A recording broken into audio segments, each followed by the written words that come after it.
Hi there, and welcome along to episode 152 of the Gersnet Podcast, a totally free and independent Rangers podcast made by fans for fans. And the free content doesn't start and end with the podcast, but if you head over to our website at www.gersnet.co.uk, you can also find a whole host of great information there, including a friendly discussion forum, lots of good articles, match previews, reviews, social media, and also a very informative history archive. So please do head over and check that out. If you're joining us live tonight, thank you very much for giving us your Sunday evening. It's just gone 9:30 on the 3rd of October. But remember that the podcast is always available for download on a Monday morning. That's wherever you get your podcasts from, including Acast, iTunes, YouTube, Castbox, Stitcher, and also on Spotify. Please do give us a like and a subscribe if you have not already done so. We're here tonight to talk about a couple of games that Rangers have had this week. Obviously, we took on Hibs just a few hours ago, 3 o'clock this afternoon at Ibrox. We'll be taking a look back at that result.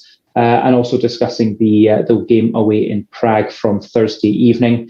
We're also then going to turn our attention to the off-field incidents that came from Prague and the really, really sad stories of racism that once again we are having to be confronted with. It's just the one guest joining me on the show tonight, but I can guarantee he sat there with a notepad full of notes that would fill at least 3 or 4 different guests. It's Dougie from CF3 Loyal. Dougie, how are you?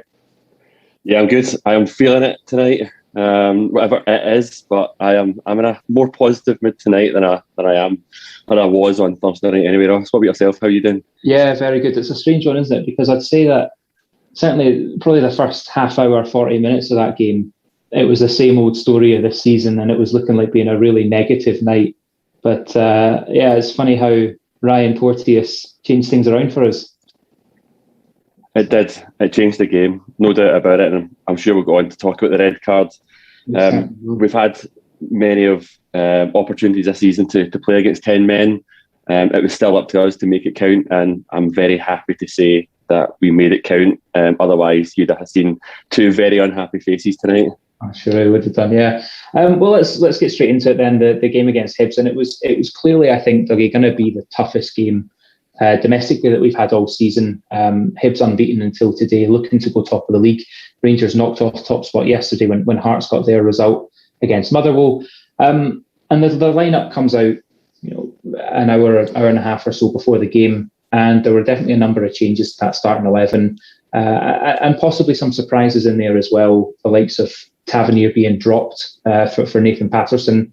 Was a big surprise. Scott Wright as well, getting only his second start in the league this season, I think it was. So some interesting choices, I think, from Steven Gerrard. What did you make of that starting 11? Yeah, I'd said to Frankie as the team sheet came out that it's very difficult to predict our Rangers starting 11 at the moment. I was surprised because the manager's been publicly saying he's looking for more consistency in our lineup. So when that's the 13th different front 3 in 16 games, I was very surprised, but there were some positives in the team sheet. I was delighted to see us choose the same goalkeeper for 2 games in a row. I was delighted to see Goldson back in the team, and I think we've seen against Sparta Prague that we really miss his leadership when he's not there. But one player that I thought was probably unlucky not to make the starting 11 tonight was Kemar Roofe.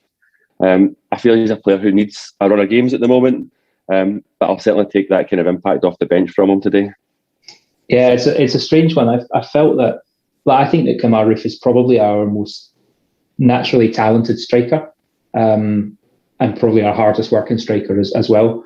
A really clearly very, very talented boy, and it does feel he was so hampered with injury last year. We saw flashes of his ability, but I don't know, this season when he started, he's not really delivered quite so much. And yet the impact that he had today, and we'll come on to talk about how the game changed, and the credit I think has to go to the management team for that. But a really interesting one. The one that surprised me was Patterson getting a start, because one of the criticisms of Gerrard has been that he's got his favourites, and it doesn't matter how bad they play, they don't get dropped.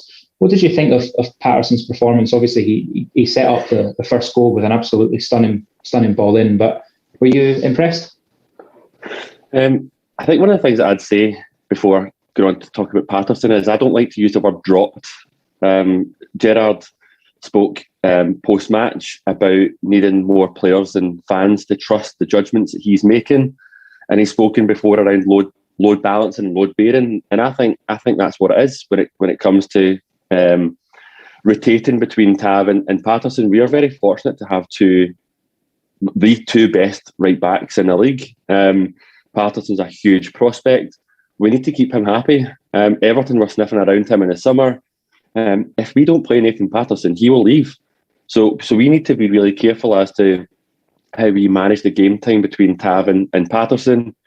But as you say, I was surprised when the team sheet came out. I think Frankie actually called it. I think he said that he'd have started Patterson today. I wanted Tav actually go against the grain a little bit. I think Tav's had a good season so far. Our fullbacks until today haven't been going forward and haven't been giving us the same numbers that they certainly did last season. I think Tav's been good. So I was a bit surprised when the team sheet came out and Tav wasn't starting. Gerrard also said post-match that today's a game that Patterson can learn a lot from on his own game. I think the cross was inch perfect. You're really eating into my notes now as I'm going to go on and kind of talk about the same thing as we talk about the goal. It was an inch perfect cross. Kemar Roof had said in his press conference that the strikers positively promote everyone just putting the ball in the box and letting the strikers do their thing. You will not get a better cross than the one that Patterson put in. But overall, I wasn't blown away. There was a lot of positivity on Patterson on Twitter, and I can understand why, because he's got an engine and he's up and down that line. I don't know. So I was at the game. I don't know if it was as visible when you're watching it on the telly and so forth. But towards the end of the game, the management team were throwing energy bars and throwing energy drinks at him because he'd put in such a tough shift that he needed to re-energise himself.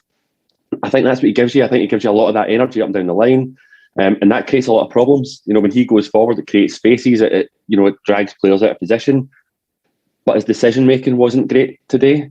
There was one shortly after his assist where he was running in a similar position. Hadji just passed him, and there was an easy pass to the side to Hadji, who would have been past the fullback. He should have played that pass, but I don't know if it was a cross or a shot, but it went flying over the bar. And I think that's what you're going to get with Nathan Patterson just now. You're going to get that rawness. He's not the finished article. Tav is clearly more polished than what Patterson is. But you need to give him game time. You need to give him that help to actually polish that raw talent that he clearly has. And hopefully, from Patterson getting some game time today, hopefully that means that Steve Clarke's got a real decision on his hands when it comes to international duty.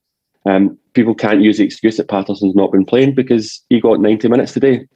So hopefully we may see Patterson start for Scotland. If not on Saturday against Israel, then I think the other games against Faroe Islands, I'd be very disappointed if he doesn't feature at some point in those two games.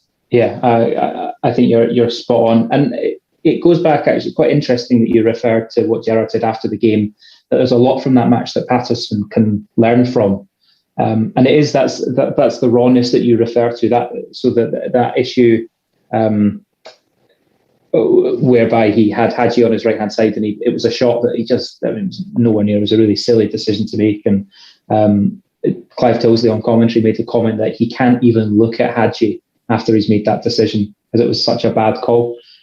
So there is a huge amount for him to learn. The potential is staggering, and I guess with a player doing that role with the age and the limited experience that Patterson has, there's always going to be a bit of hot and cold throughout the game. But ultimately, he's delivered the moment that's really changed the game for us, and a massive, massive contribution. And I didn't know that about throwing energy gels and drinks and bars at him, but you wouldn't have been surprised if he'd been pulled off for Tavernier to come on. Yeah. Tavernier's got a decent record against Hibs. It wouldn't have been a shock. So I think it's a real credit to Patterson that he done the whole 90 minutes. Now, the game started very frustratingly for Rangers. 9 minutes in, Nisbet gets the opening goal for Hibs. And it's a strange one because Borna Barisic doesn't stop the cross coming in. I think that's the first issue. Then Nisbet finds himself completely unmarked, free header. A lovely little goal, knocks it back across McGregor, and Rangers find themselves 1-0 down. It felt to me, certainly watching it on Rangers TV, there was a lot of talk about how Barisic should have done more. But from my perspective, there were 3 defenders in the centre of that box, none of whom picked him up. How did you see that goal? So I've not seen it back since the game. So it's that real time, only seeing it once view that I have. Firstly, I don't think Barisic was the first error in the build up to the game. I think there was 3. I think the first one actually is on the right hand side. I think it was Dougie who was going up the left hand side, and there was a bit of confusion around whether Hadji should press him or whether Patterson should press him, and that allowed him to come further up the park. When I talk about that rawness and Patterson, personally, I would want him to really attack that ball, and I think there's just that indecision between the two players, and I think somebody of more confidence and experience would have pressed, but that allowed it then to go to the opposite side of the park. And as you say, Barisic should be closing that down. The cross in was far too easy, but the biggest mistake for me was Nisbet was standing inside the box with so much space that he could actually pick his header. I sit in Copeland. From my view, it looked like Lundstrom was the player closest to him, but Goldson, that's Goldson's man. We should have somebody really close to Nisbet.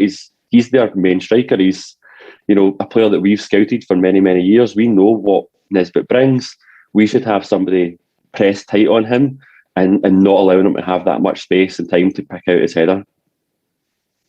Yeah, I completely agree. It was it Lundstrom, Patterson and Goldson just floating in the middle of the box, and you think that one of those guys would be picking him up. It was Shelley Kerr at half time was saying, "You're a defender and a cross ball's coming in." You're stood there thinking, "Do I have a man? If I don't have a man, that's a problem." 3 boys there didn't have a man. To me, it's criminal kind of kamikaze defending, and it felt at that point that this was a familiar pattern. This is a familiar performance of Rangers in 2021, 2022. And I was starting to get very, very frustrated until our saviour, Ryan Porteous, comes along. And I'll be honest, I was saying to Frankie before we come on air, the angle that we saw on Rangers TV, the angle from the main stand of the camera, I didn't think it was a red card at first. I thought it was a fairly rash challenge, fairly out of control, but I didn't see a huge amount of dangerous or violent intent to it. And then you see the replay, and my opinion changed. How did you view that Porteous challenge on Aribo? Yeah, well, this one I have seen back because as I left the stadium and I was catching up on WhatsApp, there was videos of this one doing the rounds, and I agree with you. When we were sitting inside the stadium, we thought it was a rash, aggressive challenge, but we weren't sure how much contact there was. It's not until you look at the video and the many angles that you see he goes over the top of the ball. He's got his studs showing. It's actually his thigh. So when there's talk about, he won the ball, it was his thigh that won the ball. He goes over the top of the ball. His studs are showing. He does catch Aribo. But in another day, if he catches Aribo with more contact, that's a broken leg. And I'm sorry, but that's the law. If it's an overly aggressive challenge that could risk injury to a player, it's a red card. And I think Jack Ross was quite clever in his post-match interview. He deflected the question onto the referee's angle and said he wasn't sure how the referee could make the decision from his angle. The referee made the right decision, and I think Jack Ross was being quite clever around how he answered that and not throwing his player under the bus. For me, it was a red card, and as I said already, it went on to change the game. Yeah, absolutely. I'm actually looking at a still for it here, and you're right in that he makes contact with the ball because his legs rolled over the top of the ball, so his foot, which is up and studs showing, is naturally higher than the height of a football, which is halfway up Joe Aribo's shin, and that's a leg-breaking challenge on another day. There's absolutely no question that that's a red card, and it did change the game, didn't it? It forced Hibs to take off Scott Allen, make a change their shape, and whilst Rangers had a lot of the ball, we hadn't really created anything, and Hibs were, absolutely looking fairly dangerous. But the red card totally changed the game. Rangers were definitely growing into it stronger in the last 5-10 minutes. That first half, I thought we looked very, very dangerous. Didn't manage to find a breakthrough. Half time probably came at a bad time for us. And the second half gets going. Again, we're definitely on top. We definitely have the momentum with it looking more likely. But nothing happens until Gerrard changes the game, takes off Kamara and brings on Kamara Roof. Now, for me, we'll talk about the goal and the second goal in a moment. One of the key criticisms of Steven Gerrard and the management team over the last couple of seasons has been if things aren't going well, he doesn't change it soon enough. Surely we need to be sort of praising and giving a bit of credit to the management team for changing the game here. 100%. Steven Gerrard knows more about football than all 50,000 Rangers fans inside the stadium put together. I think that needs to be said first of all. But massive credit, because when the board went up and it was Kamara going off and Roof coming on, I was a bit nervous, and one of the reasons why I was nervous is I'm not a big fan of Gerrard's substitutions. Sometimes one of my criticisms is that we go a bit gung-ho, and it's almost like a bit of lack of composure when you're trying to get that goal, that he just throws every striker at his disposal onto the pitch, and he sometimes forgets that when you've got all those strikers on the pitch, one, it means that Hibs can go deeper and kind of sit in tighter, and two, it stops the creativity coming into the strikers. So I was a bit critical that he was going with Roof, and he would have, Roof, Morelos, Hadji, and Wright as a kind of front four, but the formation was slightly tweaked and it looked more like it was a 4-4-2. And I think, as you say, it certainly changed the outcome of the game. And we're going to go on and talk about the goal. One of the things that Alan Aitken, that listens to the show, was saying beforehand was that we had two number 9s then on the pitch, and I think that was a big difference with Roof. We're going to go on and talk about the goal, but when you've got Roof and Morelos on the pitch, you've then got two proven goal scorers on the pitch. I'm a big fan of Hadji, and I like Scott Wright. I'm not a big fan of Scott Wright. I like Scott Wright. We'll come on to Scott Wright a wee bit later. But they don't look dangerous. When they get the ball, they're there to create the chances. I don't see them as real goal threats right now. When Roof came on, he gave us that goal threat. He certainly did, and just for the benefit of Alan Aikman, who listens to the show, I absolutely agree with everything you've just said. It was a lovely goal, actually, that first goal, and as we say, the ball in from Patterson was inch perfect. It was a strange one in that Kamara Roof, much in the same way that Nisbet did in the first half, Kamara Roof found himself in acres of space. Was this poor defending, or was this kind of... Kamara Roof has a habit of finding space in the most crowded of penalty boxes. Is it a sort of a gift that he seems to have? How did you see this one? I wouldn't want that falling to anyone else in that pitch. You said it earlier on, Kamara Roof is he gives you a lot of movement, so he's the best player for movement out of all our strikers that we've got at our disposal. So yes, he's given us that movement, but he's also the most natural finisher out of him and Morelos. When that fell to Roof, you've got confidence he's going to find the back of the net. I'm not as confident if that landed to Morelos, that Morelos would have been as composed to pick his spot the way that Roof done.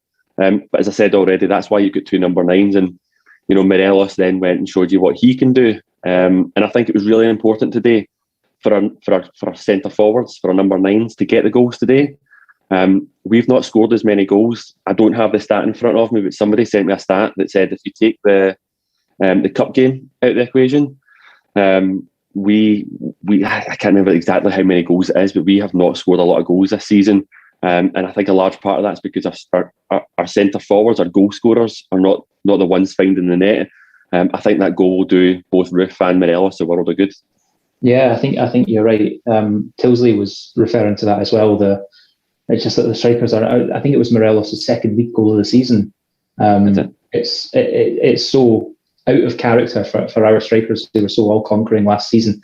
The second goal, then, Morelos gets the winner 12 minutes from full time. And I suppose in a way a relatively similar goal to our first, a superb pinpoint cross from Borna Barisic, who I must admit I thought was having a poor game up until the second half anyway. Morelos gets up well, does what he needs to do, beats his man, and yes, their keeper, who I thought had a good game, should have done more at that point, should have kept the ball out, but certainly we would take it. Is this a bit of a throwback to last season of the fullbacks putting quality balls in the box for the strikers to attack? Yeah, both goals assisted by our fullbacks today was definitely reminiscent of last season. I was on the podcast after the Celtic game, and I spoke about Barisic's assist for the Hollander goal from the corner. I spoke about his reaction. Borna Barisic was delighted. I don't know if it was visible on Rangers TV, and it'll be visible on Sportscene, but Borna Barisic was delighted with his assist. Like the Celtic game, he ran across the full front of Copeland, celebrating in front of the fans, and he ended up crowd surfing in front of Morelos. So it was him that was right in the crowd. He was loving that, and I think he needed it. I think, I spoke after the Celtic game about hoping that would be Borna's St Mirren moment again for the season, and I'm going to say the same thing again. I think there's a few players in our team that just aren't doing it this season, and Barisic is one of them. I'm just hoping that that's one of those moments that really kind of kickstarts his season and gives him a bit of confidence. Mm-hmm. Borna's a confidence player, so I'm hoping that does give him that bit of give him a bit of confidence. Yeah, it's a strange one, isn't it? I mean, he's a world-class fullback, as demonstrated by the fact that he is an international player for the Croatian national team, a world-class international football side, that he is such a fickle confidence player, because you're right, it's a Mirren moment. I remember him putting that free kick in, and it just kick-started his season.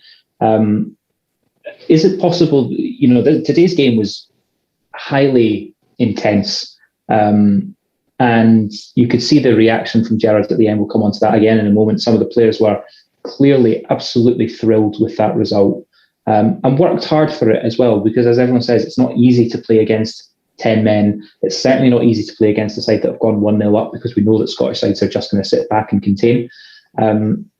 Is it possible that it's such a sort of significant result today, not just for Barisic, not just for one or two other confidence players, could this be the turning point of the season for us to now kick on and go on, start putting performances together, start to really click in a way that, okay, we've been getting the results, but we haven't been getting the performances so far?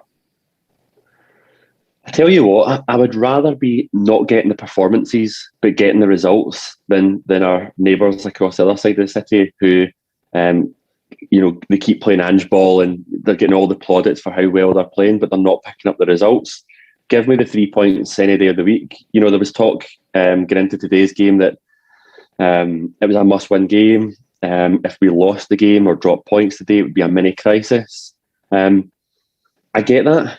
I really do get that, but we're sitting top of the league. Again, Lundstrom referred to in his post-match press conference today that we haven't been fully clicking. I don't know why we're not fully clicking at the moment, but one of the things that he said was we're getting there, and I think when we do get there, and I have every faith in this team, this management team, the group of players to get there, and I think when we do get there, we will be unstoppable again. It's a strange thing, because I think you're absolutely right. I'm so conscious now. I've got Alan's tweets in me saying I can't say I absolutely agree, but I do completely agree with you that it just feels like things need to click. You could see it in the first 15, 20 minutes today. Passes were going astray. We just couldn't link things together. And then by the end of the game, it was all working. It was all flowing. Everyone was on the right page.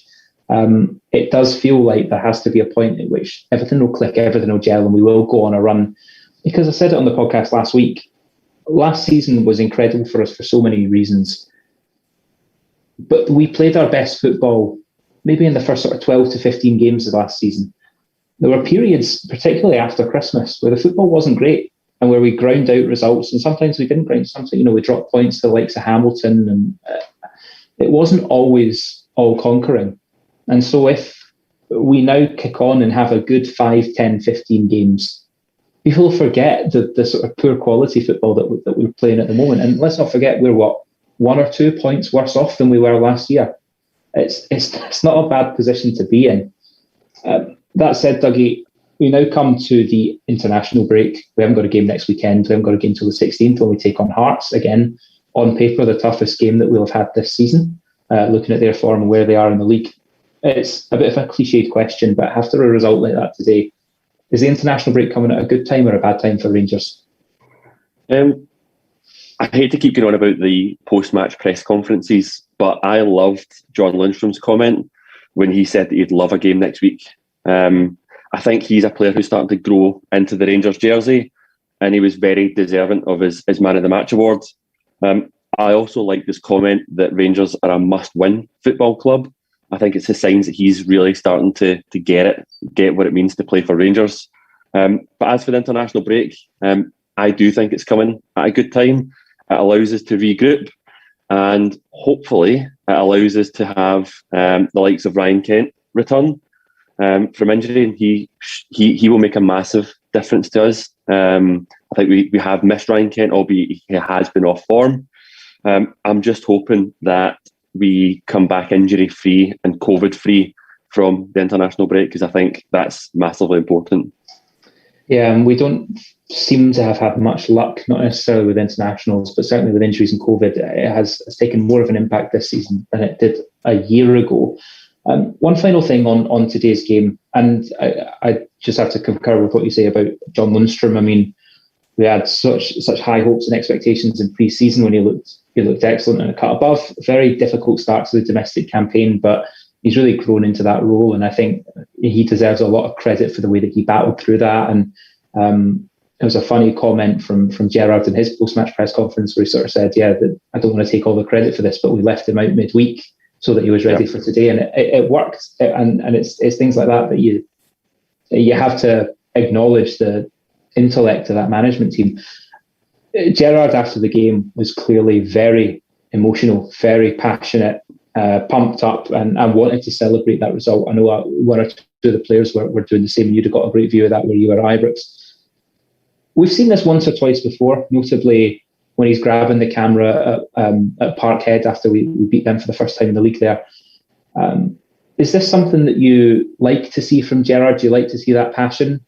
Notably, it didn't end well for us that season after he done so on Sky Sports, but is this something that you think should be encouraged? Do you like seeing that side of Gerrard, or would you rather it was a bit more reserved? No, I love it. I absolutely love it. I think it shows how important the 3 points were today. That was a must-win game today against one of our nearest challengers. And it was especially must-win considering our nearest challengers did win this weekend. Mm-hmm. Hearts. These are the results for me that 55 was built on. You know, looking at today's result, we ground it out today. It's not always pretty football. It's not always big results. Sometimes you need to fight it out and you need to win by one goal. And when you see the players and you see the management team celebrating the way that they did today, they know that today was a massive 3 points. And one of the things for me about the international break is you get the ability to set yourself short-term targets. And I'm sure certainly from a league perspective, we would have set ourselves a short-term target to finish on as many points as what we possibly could. Taking us into the international break, top of the league with that momentum, that's huge. You know, we're sitting top of the league right now for the international break. And when we come back, we've got the opportunity to play against the team that's our nearest challengers, sitting second. We go and beat Hearts. We start to create that gap from the next team below us. And for me, we've not started brilliantly. But you called it earlier on, we're only 1 point different to what we were last season. What mini crisis? Yeah, but it's an interesting point, I think, psychologically then, that if we do win our next game, we have opened up a gap and we've given ourselves that breathing room already. And I think it was probably around about this time a year ago that it was Bolingoli, wasn't it, that jetted off to Spain and things started to unravel. And to build that gap again, it's so important as we then move towards the Christmas period.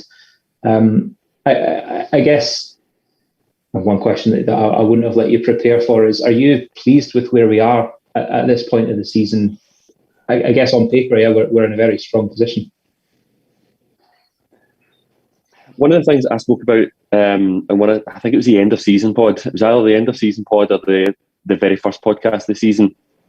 I spoke about our ambitions for the season, and for me, last season's ambition and objective was the league. Nothing else. The league. The league was a must-win. It was a must-win to stop the 10, but it was a must-win to bring back the trophy back to Ibrox. When you look at the objectives for this season, for me, it's about a double. It's about winning the league again. We're sitting top of the league. I will take that. We've got the breathing space on Celtic. I think 6 points that we've got on Celtic. Huge opportunity after the international break to get the breathing space on Hearts. I would absolutely take that. And we're going to Hampden for a semi-final. I would take that all day long. The one blip so far is Europe. I don't want to go off on a tangent here, but the Malmo game was massive for me. We've spoken previously around financial dependencies and the realistic reliance on the finances within Scottish football. And I think Gerrard made reference to it after the Sparta Prague game when he said that we've not been able to spend any money in the last 2 windows. A lot of people seen that as a dig at the board. I don't think that's a dig at the board. I think that is Gerrard trying to be realistic. We've not been able to go and add that one player that's real quality that goes in and adds that strength to our starting 11. I've went on and on and on about Joey Veerman. Someone like Joey Veerman would have came in and been a key player in our midfield three. The Malmo game stopped us from going and having that one key player and that one key signing. And what it does is it sets our progression back 12 months, because if we win the league this season and we go into the Champions League, we'll be in that position. And that's why it's so important that we win the league this season, because we need to get Champions League football. So if we do, and we get Champions League football next year, then the inevitable happens. We then have the finances that allows us to go and strengthen the team that we needed this season. The unfortunate thing, and why it's a bit of a frustration for me, is we've just delayed the inevitable. When you see the Malmo results just now in Europe, they are the whipping boys of the group. There is a huge difference in quality between the Europa League and the Champions League. Malmo are suffering from that right now, and I'm sure if Rangers went into the Champions League, we'd be sitting bottom of the group and we'd be the whipping boys. But it had given us the finances that allowed us to make that key signing this season and another key signing next season. So unfortunately, in my opinion, from a realistic perspective, what it does is it just delays us being the whipping boys of the Champions League next season. And I think that's what a lot of fans have to be a little bit realistic on. But it will give us the much needed finances that allows us to strengthen the team. We are then in Europa League, and we have not started particularly well. There's a guy that sits next to me, David, who made the point going into the Sparta Prague game when people were talking about the points that Sparta were on, or the position that they're in. We'd be in that position as well if we started against Brøndby. I think a lot of people have to recognise that we started our campaign against, not only the pot one seed for the Europa League group stage that we're in, but they're also the third joint favourites for the tournament. So the Lyon game is not the game that we expect to take 3 points from. We did, however, expect to get something from the Sparta Prague game, and I know we're going to go on and talk about Sparta, but our Europa League performances so far have been a disappointment. We're sitting 2 games in with 0 points. Under Gerrard, that's our worst performance so far in the Europa League. So we can naturally feel a little bit disappointed with our performances so far in the Europa League, but I still have faith in this team, and I won't go in too much because I know we're going to talk about Sparta Prague, but I believe that we can still qualify from this group. Well, I think we're there and we're ready to talk about it. And the point that you make about we started against Lyon, I must admit, and I did the preview show for that Lyon game. We had a chap called Tom Abadi came on from Café de Commerce, which is a Lyon fanzine, and he does an English-speaking Lyon podcast. And he was so confident. He knew that they were a good team. And it was only when I was doing my research for that show, I looked at their squad and seen some of the players that they had. I saw it was a world-class team that they had. Yeah. And I think a lot of us probably underestimated that. So we can put that to one side because Lyon will win this group and Lyon will go deep into this competition. But Sparta, with no disrespect to Brøndby, Rangers and Sparta are the 2 teams fighting out for second place. They have to be. And so this was naturally probably one of the 2 biggest games we're going to have in this group competition. We go over to Prague in the Czech Republic, and we've got bad recent history with Czech teams again that we will come on to in a moment. and things don't go well. Another very, very poor performance, in my opinion. Started okay, but then didn't create anything and reverted to type. And it was very static, very turgid, very, very sloppy. Conceded a set-piece goal, could have been avoided. Generally, how did you view that game, and how did you feel afterwards? Dejected. I seen another stat, which again I can't remember what the stat was, but it was about the percentage of goal opportunities created, and it was something like 0.02. We created nothing in that game, and I think that was the biggest disappointment for me. I didn't want to go back to Prague anytime soon. We're going to go on to it. I just wanted to stay away from Prague. But when the draw was made, I felt like we had a real point to prove. I wanted us to go and show the Czech Republic that we are a very good football team, and I wanted us to put them in their place. And the reason why I felt so dejected is we did not do that. We have not been ourselves this season. We've spoken about it already, and we've spoken about the fact that we're hoping that we get that moment where it suddenly clicks and we get into gear. But Sparta Prague was very reminiscent of our performances. It was very symbolic of our performances this season. It was pedestrian. It was predictable. One of the big things for me is, Ryan Kent this season has not been great. Again, I spoke about Ryan Kent earlier, but Ryan Kent this season wasn't great. But one of the things that Ryan Kent does give you in the big games is that ball carrying ability. He drops deep, he gets the ball and he drives with it. I think it's games like Sparta Prague that we really, really miss Ryan Kent's ability. But going back to the comment from Steven Gerrard about load bearing and trusting his process, I was surprised by the team sheet. I was very surprised by the team sheet. I was surprised that Morelos didn't play.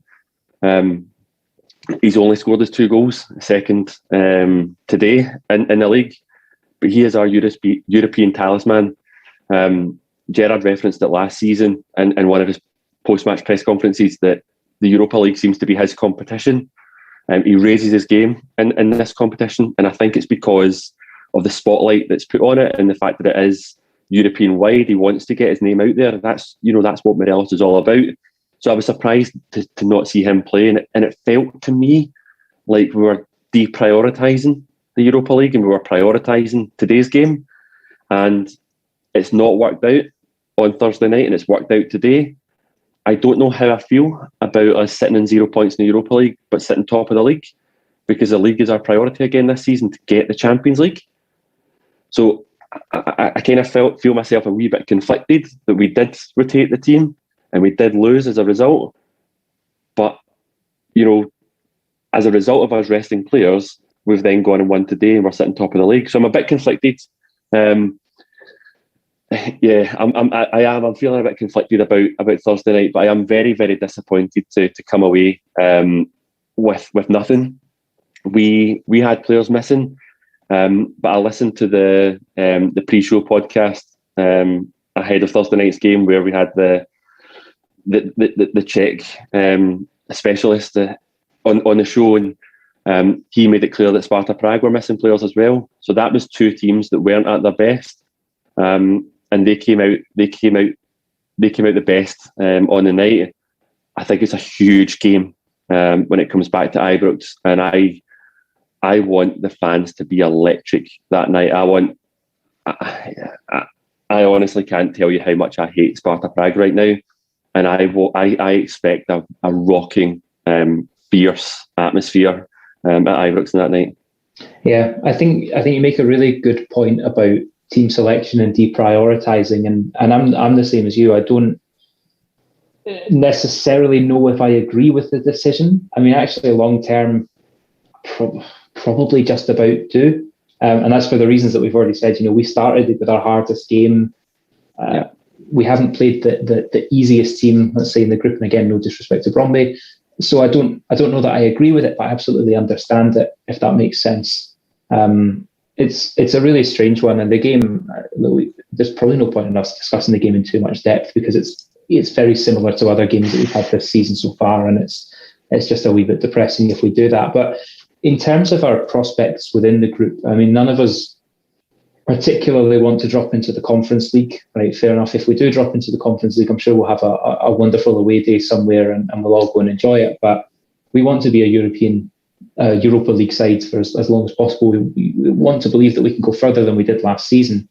Given that we still have the home game against Sparta to come, we still have 2 ties against Bromby to come. How do you feel about our chances of progression? Well, one of the things that you just said there around you expect to get the points from the Bromby game. The result against Sparta Prague puts a lot of pressure on us to get the points now. I think if we got the result, even if it was a draw in Prague, we'd have had less pressure in the Bromby games. They now become must-win games. We must beat Bromby in those both games to stand any chance of qualifying. If we don't go through. I think it's that simple. Those 2 games are massive. The Sparta Prague game is huge. I've just spoken about what I want from the support and what I want from the players when Sparta Prague come to town. But we've not spoken about the Lyon game. Lyon come to us in the last round of fixtures. You have to hope that Lyon are through. You have to hope that they're comfortably top, and you have to hope that they've got a really tough game. I've not looked at their fixtures, but you have to hope that they've got a really tough game after us, and therefore they don't play their full strength team, and we can get something from that game that potentially is the difference. In terms of my prospects, I will always back Rangers. I will always back this team. I seen an altercation between Michael Beale and a supporter tonight on Twitter, where Michael Beale bit back and demanded that we get behind these players. These players demand our respect. These players and this management team brought Title 55 back to us. I have every faith in this group of players, and I hope that they really do go and press in the remaining games of the Europa League and would do qualify.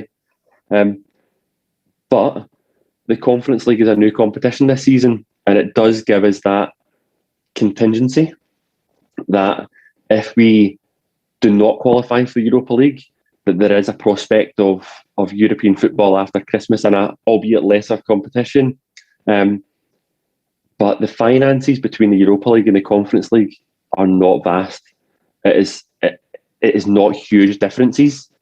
And when you look at the teams between the Europa League and the Conference League, I would expect us to do a bit better in the Conference League. You spoke there about hoping that we can beat our last 16 performance of last season.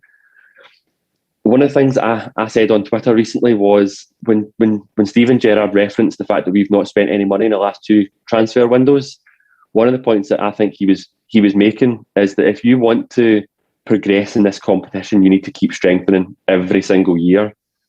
And I am a little bit realistic right now. The fact that we have not strengthened suggests that we are not much better than what we were then.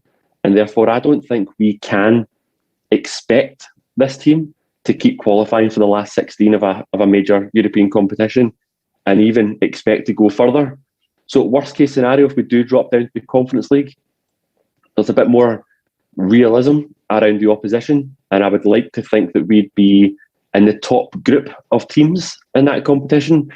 And you never know. It might be a UEFA Cup run of 2008 all over again, where we're disappointed to go out of the Champions League. We fall down to the lesser competition, a wee bit disappointed, but it goes on to be a very memorable season. But I don't know. I would rather be in the Europa League, but I'm just not being Mr. Pessimistic right now. Yeah, it's a fair way of looking at it, and I think I'm right in saying that in 2007, 2008, in the Champions League group that we got knocked out of, we were put out by Lyon. So it might just be that all of these things are coming home to roost. Obviously, it wasn't a positive night in Czech Republic for footballing reasons. Sadly, that has taken a back seat once again.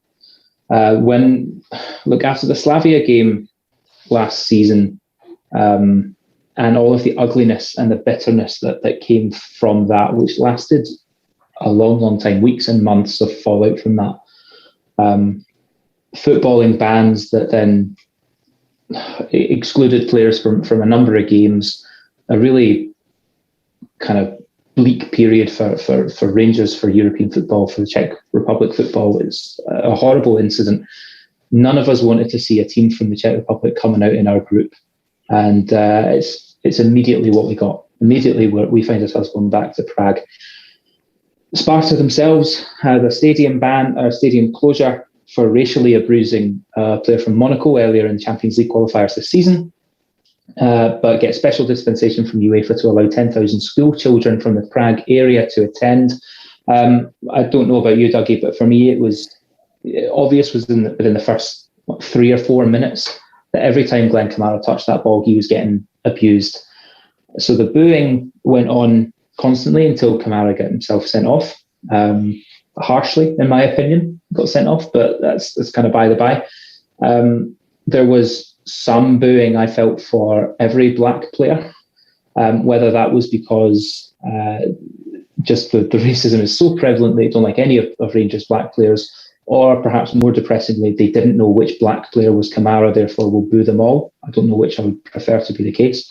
But it was incredibly obvious. Then photos emerged after the game of a kid holding a "I'm on Team Kudela" placard, and stories from one of Rangers' sponsors, a Czech guy who was at the game, about the racist conversations he heard between a mother and a child, and all these kinds of things. We find ourselves talking once again about Glenn Kamara being the victim of racist abuse in a football game against the Czech Republic side. It's utterly shocking and sickening that the average age of the crowd was 10, and this is the demographic that's perpetrating this abuse. What was your immediate response to this incident? Before I go on and talk about the disgusting scenes, I think I have to pay tribute to Glenn Kamara. Glenn Kamara's handled both situations with a level of professionalism that I think demands applauded from everyone.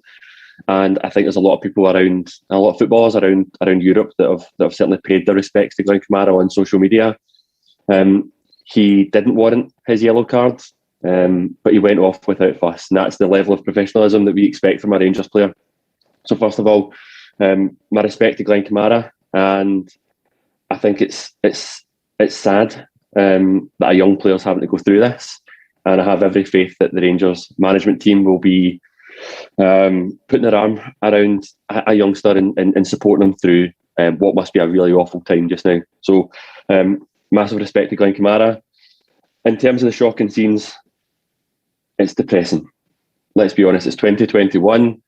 We're talking about school children. As you say, Ross, it was obvious very early doors. I think I tweeted about the 7th minute of the game that Glenn Kamara was being booed every single time that he picked up the ball. The difficulty that we have is proving it's racist. That's the tough reality. The narrative is being set right now within Czech Republic and by Sparta Prague that they were booing a player who was dirty against them and dirty against their rivals. And fair to their credit, came out and rubbished that and fully backed Glenn Kamara. I hope UEFA, I apologise to anyone listening, I hope UEFA see through Sparta Prague's bullshit, because that's what it was. They were racially abusing Glenn Kamara. They targeted him from the first whistle, booing his every touch. And the argument that he was dirty in a previous match against a Czech team doesn't wash with me. I was chatting to my dad about it at today's game. That's like a Celtic player being sent off, and then we playing against the other team and booing the player that got a Celtic player sent off. What kind of rivalry do they have in Czech Republic? Because the last time I checked, the Slavia-Sparta Prague rivalry is pretty significant. It's pretty intense. To say that they were then booing him because of his actions in the Slavia Prague game, don't wash with me. I think it was Alan Burrows, who's the Motherwell CEO, who said on Twitter that football is a reflection of society. And I think what we've seen here is a glimpse into the Czech Republic society. You just need to look at social media after the game Go and look at Glenn Kamara's Instagram page and you'll see monkey emojis and banana emojis, and tell me that's not a country that's steeped in racism. There was sick comments on my own Twitter account after I put the comment on around Glenn Kamara from people from Czech Republic. There are some massively deep-rooted issues that we will never be able to sort, that football will never be able to sort, but football shines that light. And how UEFA handle this will dictate how seriously this is dealt with, both by football, but by their own country. Without bringing up old ground, the punishment of Cadella wasn't severe enough. The punishment of Slavia Prague was not severe enough. The fact that Cadella could have met Glenn Kamara on the return, and they made the return in the same match week in the Europa League, tells you everything you need to know about the length of ban. You know, you had one player who was racist, and you have another player who was a victim of a racist attack returning from suspension in the same day. For me, UEFA have blood in their hands. They have not handled this severe enough. And say no to racism is the motto of football. Kick it out, call it out. It's disgusting, and it sickened me in the Slavia game, and it sickened me again that we're still talking about this in 2021. We can't force Czech Republic or Sparta Prague to do anything, but UEFA can. And I tell you what, I am. Glasgow will be, Rangers will be. I think a lot of European football right now will be watching how UEFA handle this, and they need, the fact that, as you say, the Sparta Prague game was behind closed doors as such because of the racist attack on the Monaco player, to then, as a gesture of goodwill, allow 10,000 school children into the stadium, to then go on and have another racist attack on a player. It needs clamped down. It needs tackled in the strongest possible manner. Fair have called for expulsion, and I wouldn't be against that. That's how strongly I feel against racism. I don't think that's an unfair ask of UEFA, and I'm not saying that from a Rangers qualification perspective, because that was a narrative by some people in the Slavia Prague game, and there was talk of Slavia Prague being expelled from the Europa League. I didn't want Rangers to go through as a result of Slavia Prague last season going out. I was quite happy with the team who drew Slavia Prague to get a bye. And I'm not saying it again now for Rangers to have a better chance of qualification. I'm saying it because racism needs tackled. I think you're absolutely right that football shines a light on these societal, sociological problems. One of the most depressing aspects of this has been the lack of appetite from within the Czech Republic to address this or to even acknowledge it or accept it. The Sparta Prague statement, which was stop attacking our children, stop attacking our players, first of all, right? But stop attacking our children, which was roundly endorsed by Slavia Prague. Again, making an absolute mockery of that rivalry. Then the Interior Minister or some minister from the Czech Republic summons the British Commissioner because it's the lies that are being spread about Prague school children are damaging Czech society. It's absolutely nonsense. There's no attempt to even acknowledge this racist problem exists. And then that brings us to UEFA, the punishment for Slavia Prague. I mean, I don't remember that there was a punishment for Slavia Prague. The player gets a suspension, but there's no punishment for the club that closed ranks around him, that refused to engage, refused to acknowledge, refused to accept what he had done. So UEFA, I have zero confidence, and I don't know about you. Do you have any confidence that they will? And actually, you make the point earlier that there's no way to prove that booing was for racism. Now, the argument that I've seen put forward by a lot of, I have to say, fans of other Scottish football clubs. That's another depressing angle to this that we haven't got time to go into. But fans of other Scottish football clubs are putting forward this argument that the 10,000 tickets were handed out to Prague school children, not just Sparta Prague fans. Therefore, there would have been some Slavia Prague fans there. They were booing Kamara because he got their player suspended by falsely claiming racism. So that's the mental gymnastics now that we're getting to try and justify the racist booing. The problem is UEFA can hide behind that. UEFA can take that and say, we can't prove that these kids are being racist. I don't know, do you have any faith that anything will come of this? Or is this just business as usual and UEFA can look the other way? Sadly, it's zero. Yeah, I have very little faith that UEFA will do anything about this, and therefore, sadly, it will continue. There was an England game this season as well. I can't remember who they were playing now. Hungary. And the same thing happened there again, where black players were being targeted. I was chatting to my dad about this at the game today. I went to Prague for my stag do. My dad and my Uncle Derek, who I go to the games with, we had a brilliant time. And Prague was a fantastic city. It's left a very sour taste in my mouth. And I tell you what, the actions of, I get the actions of football clubs, right? The actions of the Czech Republican government in terms of citing the British ambassador and the narrative that they're putting on it right now has left a very poor taste in my mouth around the country of Czech Republic and the city of Prague, to the degree of I would never go back. Mm-hmm. Yeah, it's so disappointing.